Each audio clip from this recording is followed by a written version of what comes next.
அனைவருக்கும் வணக்கம். ஆன்மீக மெய்ஞான அறிவியல் யூடியூப் சேனலுக்கு தங்களை அன்புடன் வரவேற்கிறேன்.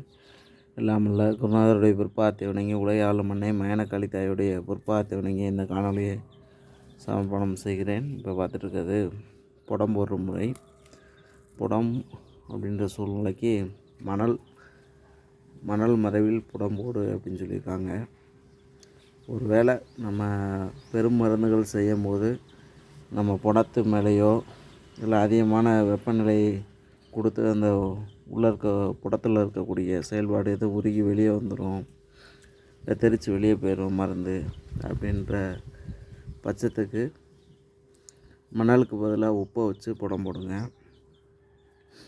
சப்போஸ் மருந்து ஏதாவது வெளியே வந்துச்சுன்னா நம்ம ஈஸியாக வெறும் உப்பு தான் அதிலிருந்து கழுவி நம்ம மருந்து எடுத்துக்கிற முடியும். சின்ன குறுஞ்செய்தி. நன்றி, வணக்கம்.